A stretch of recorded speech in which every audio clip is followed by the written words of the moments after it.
day. It's going to be a lot of fun. We have free food for anyone who signed up to be a VIP. All you do is go on our website. You can sign up, and then you can get the free barbecue. Right. But we also know when we see that band, it is Friday. Thank goodness Indeed. It's Friday as well as Fox. Yes. You would think foreigners who's been playing this music since the 70s wouldn't even need to practice. But they were practicing the whole, I was listening to the whole, I was getting ready for the tease. They were really working hard. This might be their best show ever because they've never been more prepared. Think about this. They've put all this work in since 77. And then they practiced up until last night. They're going on tour with Kid Rock. And then they just got off the stage. Maybe this might be the perfect show. They might even do a movie like they did with Queen about their appearance on Fox News, Fox and Friends. Do you think so? I think so. Why do a movie? Why not just watch Fox and Friends? It's all going to be live here throughohout the next 3 hours. I wonder who will play us. You might make a cameo in another movie. Right. I made one against my will in a movie that was out recently. All right, let's talk about the news this morning. Straight to a Fox News alert. New York Republican gubernatorial candidate and current Congressman Lee Zeldin, he was attacked on stage at one of his campaign stops last night. You can see the man jumping up on stage while Zeldin was speaking, had the microphone in his hand. Police say that he approaches, he begins swinging his sharp weapon, some sort of a sharp weapon, towards Zeldin's neck. And that terrifying moment, as you can see, was caught on camera.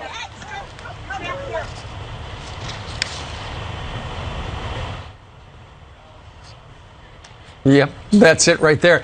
Meanwhile, the Monroe County, New York Sheriff's Office says the suspected attacker was taken into custody and has been charged with second-degree attempted assault. Congressman Zeldin says he was able to grab the man's wrist and hold him off until others could jump in and tackle him. And later, he was zip-tied by people in the crowd. The congressman said, quote, "I'm as resolute as ever to do my part to make New York safe again. This suspect will likely be right back out on the street immediately." And he is? He is. That's exactly what happened. The suspect was released on his own recognizance. All right, meanwhile, Zeldin's opponent this fall, incumbent Governor Kathy Hochul, tweeting this out, relieved to hear that Congressman Zeldin was not injured and the suspect is in custody. Nope. Not anymore. At the time when she tweeted, "I condemn this violent behavior as the strongest terms possible. It has no place in New York." Ashley Strohmeyer spoke with eyewitness Cody Crippen, who caught the shocking moment on camera. He says it could have been much worse. Just the right people were there. A lot of people reacted very quickly and prevented the situation from getting worse, because it very easily could. I mean, he was so close to the guy, and, just poking at somebody with a weapon like that, it's never a good thing. So I think it could have gone horribly wrong. Unfortunately, no one was injured. They were wrestled the guy to the ground. Right. The thing is, they were dressing an AMVETS group, the Veterans of Foreign Wars, and they were talking about bail reform. And the good news is a lot of those men and women are trained to act in times of crises, so they were the perfect people at the perfect time to be there. Yep. Evidently, the device he used is something I haven't seen. It looks like a circular, they call it a self-defense keychain that is, it's got sharp objects at the end, so it could have done some damage. And I do look They're to like me. brass knuckles with those pointy things. Well, on it looked to me that Zeldin really didn't know what to make of it. As the attacker got on stage, he was right next to him and then lunged for him. It was just an odd series of events. Yeah, I saw in the Daily Mail, if we could put that up again, that's the actual blade. Daily Mail described it as like brass knuckles. Not exactly. It's a blade in the shape of a cat, and as you can see, you could probably put 2 fingers in where the cat eyes are, and that would create, obviously, a very dangerous weapon. Also, according to the local papers up there, the Iraq War veteran who allegedly assaulted the congressman, was reportedly under the influence, which makes it even more curious why he would be immediately released upon his own recognizance. Yeah, well, Joe Chinelli, he is the AMVETS national director. He's also running for New York State Assembly, which was the reason he was there supporting Lee Zeldin. And he said that he was the one, you can see him on the back of the stage standing in front of Lee Zeldin, and then he goes in and he helps to hold the suspect down, and they zip tied him, and then the sheriff's department came and took him away. There's the AMVET guy jumping up on stage right there. Yeah, exactly. So he says he noticed that the guy was a vet because his clothing indicated that. And then he said he found out he had served in the Iraq War and he was suffering from a mental health crisis. And he said that he told the guy, you're going to have to pay for this. But as a vet advocate, he said he told him that he's going to get him the help that he needs. He was on Fox and Friends First earlier. Listen. I stepped up onto the stage, saw the attacker try to get into Zeldin's face and then swing, and I could see what looked like a razor knife of some sort at the congressman. Saw him block that swing, and then as he attempted another swing, I tackled the attacker from the back and slammed him to the ground, where several of us were able to restrain him, get the weapon away from him, and eventually turn him over to police when they arrived. It was clear, spent some time with this gentleman on the ground last night, and he was not in a good place. Very concerned. Yeah, I mean, too, you should be concerned. Also, I think people should be concerned, too, that this guy's out. Meanwhile, Nick Langworthy, who's the GOP chair, is actually running for office, too. He said Kathy Hochul fanned the flames of hate by directing her supporters to his rally schedule. It's unacceptable conduct for anyone, let alone a sitting governor. It's not enough to condemn the attack. She should apologize and tone down her hateful rhetoric immediately. Yeah, because if you read her Twitter page, it seems like she's being very compassionate. She's wishing Zeldin the best. She's condemning this violent behavior. But then we learn that she released his rally schedule to all of her supporters, indicating go to his rallies. Yeah, RSVP. Exactly. She's worried about him, no doubt about it. Ashley Strohmeyer's got the other big story. Not only you're covering this, Ashley, you're covering when the president really dominated our afternoon when he tested positive for the latest, for COVID-19. We actually don't even know the variant he has. Right, and despite a runny nose, fatigue, and the occasional dry cough, President Biden released a video just hours after testing positive, saying he is hanging in there and staying busy. Take a listen. Hey folks, guess you heard this morning I tested positive for COVID. But I'm doing well, I'm getting a lot of work done, I'm going to continue to get it done, and in the meantime, thanks for your concern, and keep the faith, it's going to be okay. The White House says the 79-year-old president is now isolating and zooming into meetings. The diagnosis comes after Biden received the vaccine and 2 booster shots last year. The head of the White House COVID response team acknowledged the president was administered the antiviral Paxlovid. Emergency use authorization for patients who are at high risk for progression to severe disease. Is the president at high risk for progression to severe disease? I believe anybody over the age of 50 is eligible for Paxlovid. The president is above the age of 50. Okay, so a timeline of the president's schedule leading up to his diagnosis shows several high-profile contacts, including Saudi royals, members of the Gulf Cooperation Council, and the First Lady of Ukraine. Meanwhile, Vice President Kamala Harris is being considered a close contact, but the White House says no changes are being made to her schedule as she tested negative yesterday. Back to you guys. All right, Ashley, thank you very much. One other thing, after he came back from Saudi Arabia, the president did go to church at the Catholic Church in Georgetown. Keep in mind the general incubation period for this particular strain of Omicron is 3 to 4 days. So it could have been church, it could have been Saudi Arabia, it could have been Israel. Well, according to the press secretary, it doesn't matter how she got it. It doesn't matter how he got it. All those years of contact tracing, doesn't matter how he got it. Stop asking those questions. Idiotic answer. Well, Dr. Marty Makary reacted to this. Listen.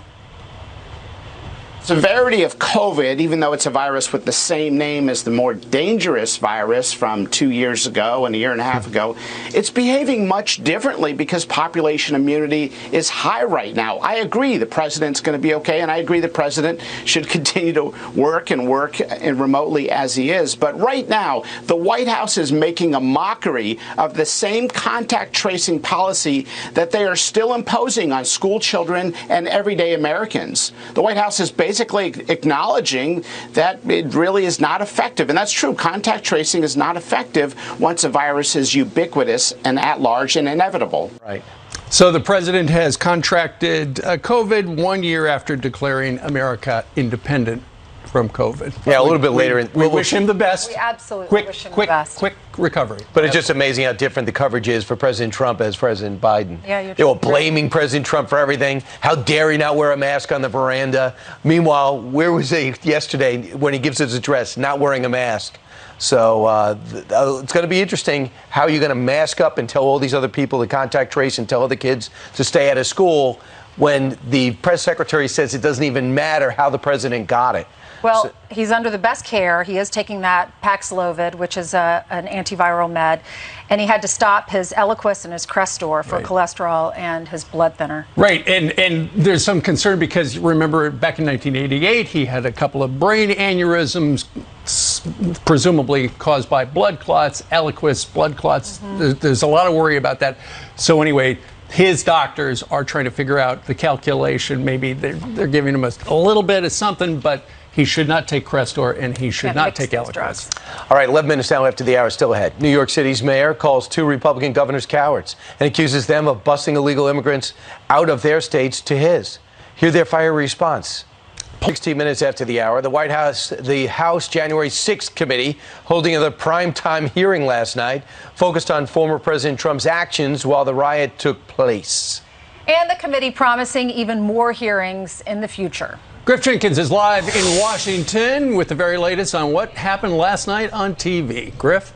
Good morning, Steve Ainsley and Brian. For nearly 3 hours, that January 6th committee, with 2 witnesses, both former Trump White House officials, laid out all the ways they say the president had opportunities to call off the violence, but chose not to act, breaking down those 187 minutes, examining text messages, hearing depositions from senior White House officials, and they even showed outtakes from a video the president recorded the next day showing him struggling to strongly condemn the violence or accept the election results. Watch.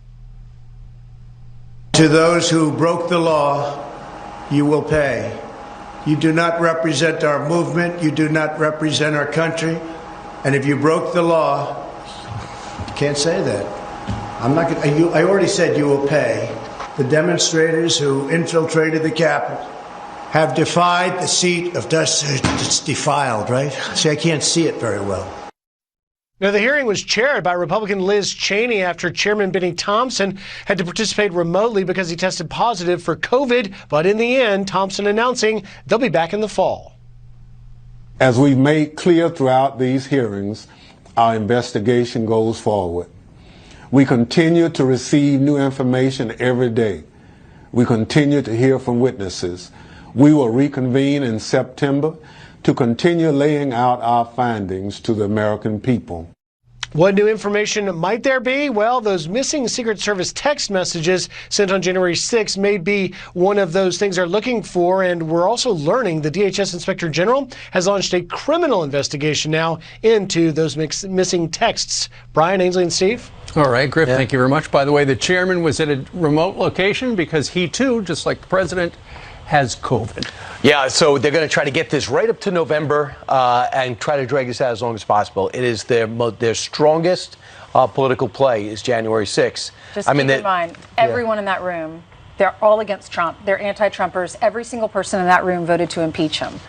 Right, but there were some people from insiders that give the account, they give the account of what happened. Yeah, coming to testify, and it's really interesting because now the schism between Pence and Trump is huge gulf, because they played out what Mike Pence was calling out and what the president wasn't doing, and that's why I think Mike Pence is running for president. He's actually in Arizona, and he's trying to actually, I can't believe we're at this point. He's speaks during the Washington Post today how he's trying to separate himself from President Trump. There's an item in the New York Post this morning that talks a little bit about the Secret Service agents who were with Mike Pence that day.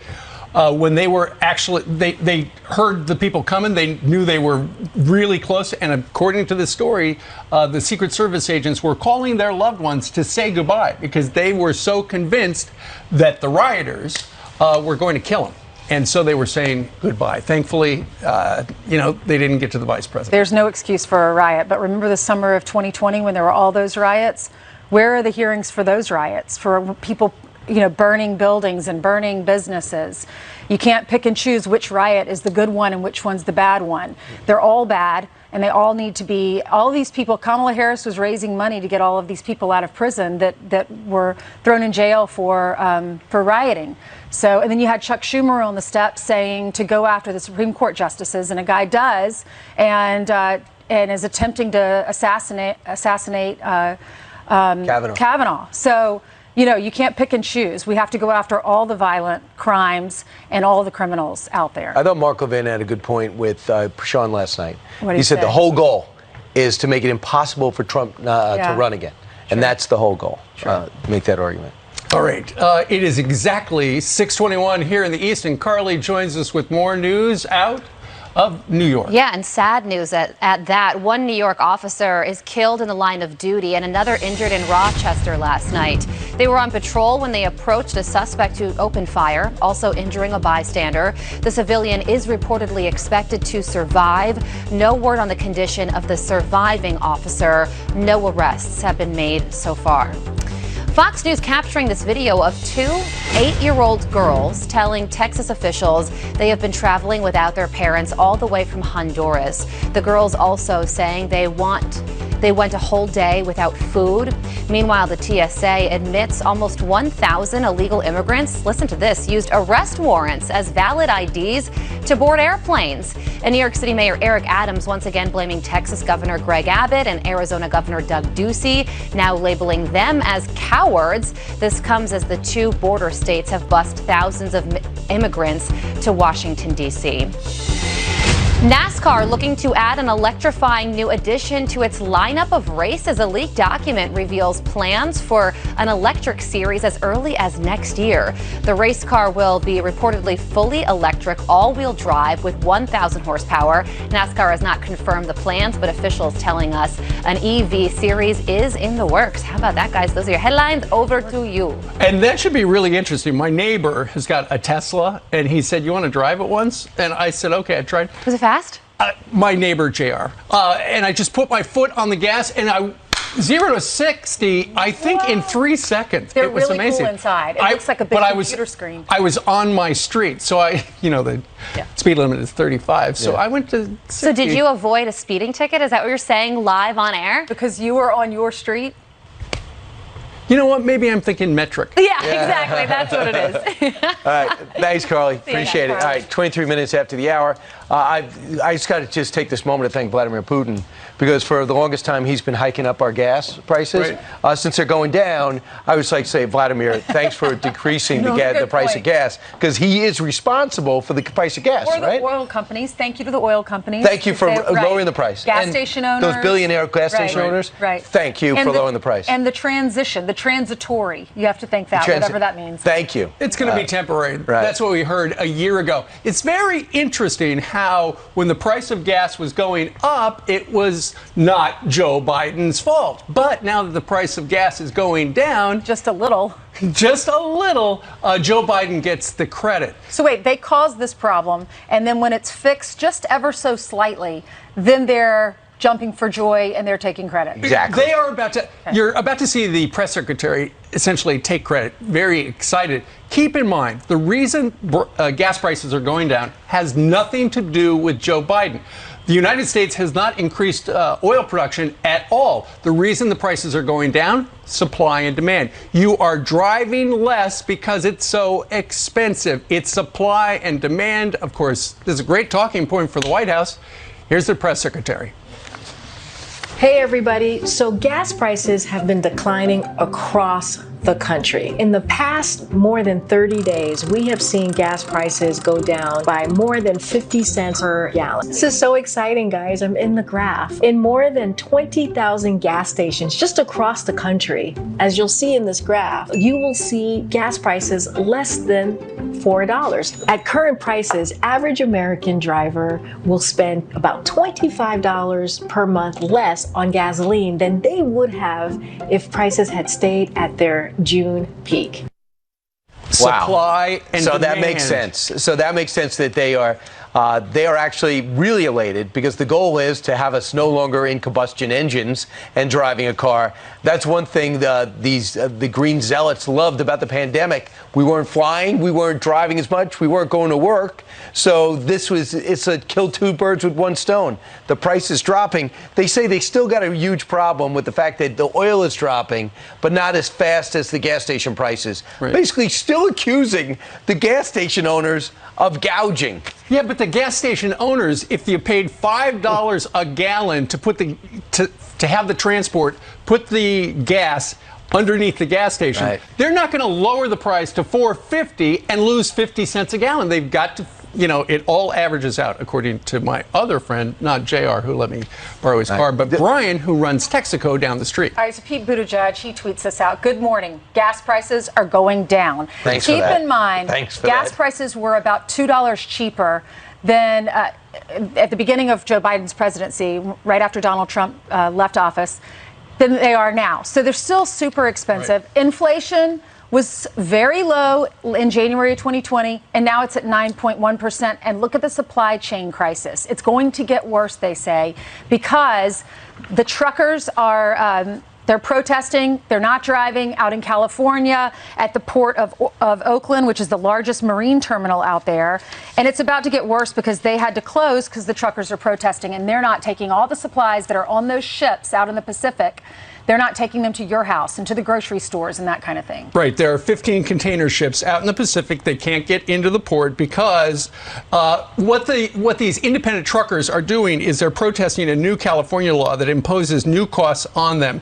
It cracks down on gig workers or people, who do not work for anybody in particular. Like Uber, Lyft, DoorDash. They do it on their own for a variety of reasons, and they're trying to push them into full-time jobs and into unions. And so you've got the union dock workers out there. They will not cross the picket line of these truckers, even though the truckers are not in a union. They are simply, they're having work action. And so the dock workers are honoring their picket line. And that's why there are 15 ships that can't get There are like 70,000 truckers out there, and they just don't want to become employees or part of a union. They like being self-employed. They're independent contractors, and they said we don't want to. Not only we want to be independent contractors, the last thing we want to do is be part of a union and a company. We want to be calling our own shots. That was the purpose of the gig worker business model, but it's not effective. So now they say there's going to be a disruption as retailers are building back inventory for back-to-school items. The 8th largest port in the U.S.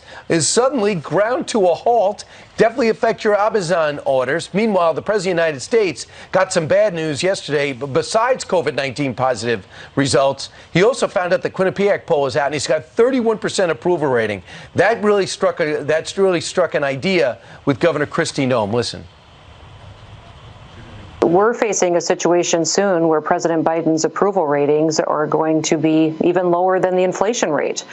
People are really struggling out there with high energy costs, high food costs. They recognize all these illegal immigrants are coming into the country, that the border's not being enforced, that it's not secure, it's jeopardizing our national security.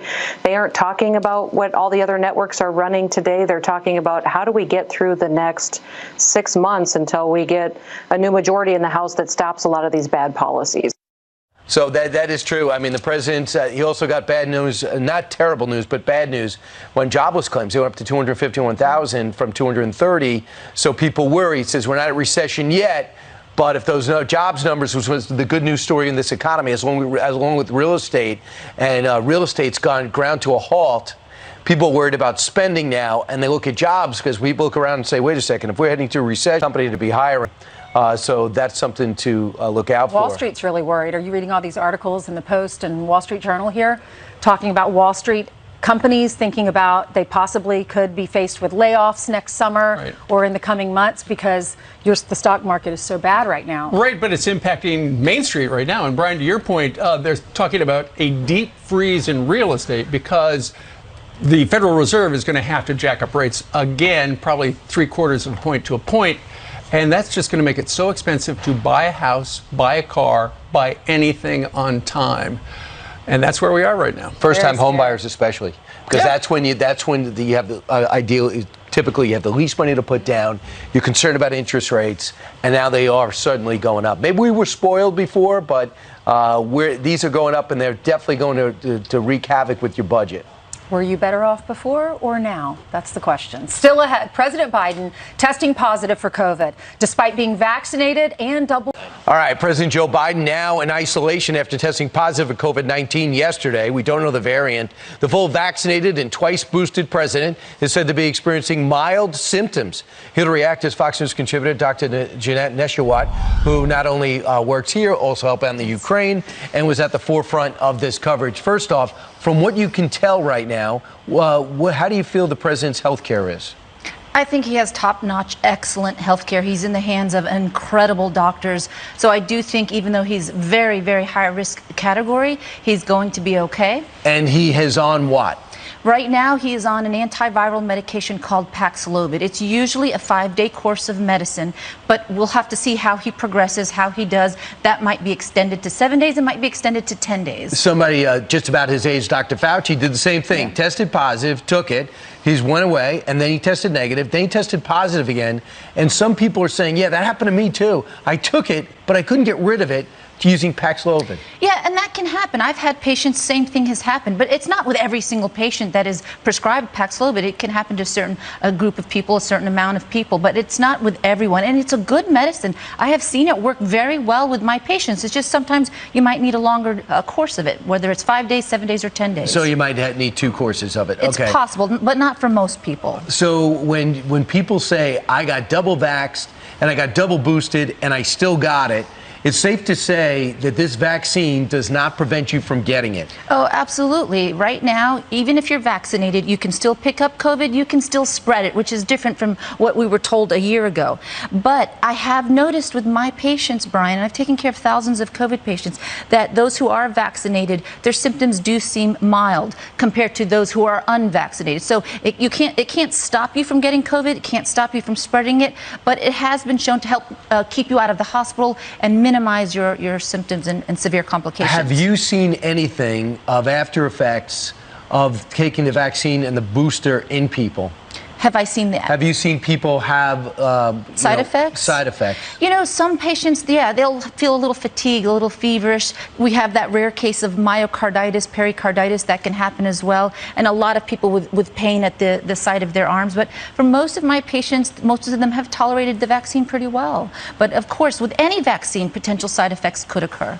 All right. I feel like when this variant hits, do you feel we're going to be going through the same gymnastics with COVID again this fall when kids go back to school? You know, I think we're now 2 years in, Brian. We know how to handle this. We know how to manage it. We've got vaccines. We've got tests. We've got therapies. It's not like where we were 2 years ago. So I do think we're in a different position. It's just a matter of, knowing your risk, knowing what to do to protect yourself. But no more mandates. No more lockdowns. No more school shutdowns. If I was in charge. And just real quick, lastly, for people out there who are wondering if this variant should stop them from getting a booster because it doesn't stop you from getting the virus, what do you think? I think if you qualify to get the booster, if you're qualified to be vaccinated, which most of us over the age of 6 months are, even though I don't recommend it for those under the age of 5, that you should get it because, again, it can help minimize your symptoms and keep you out of the hospital. But not for under 5. Okay. I don't recommend it for under the age 5 because there's no solid, concrete data to show that it can make a difference. Dr. Nesheiwat, thanks so much. Thank you, Brian. All right. Meanwhile, watch this shocking video. It shows illegal immigrants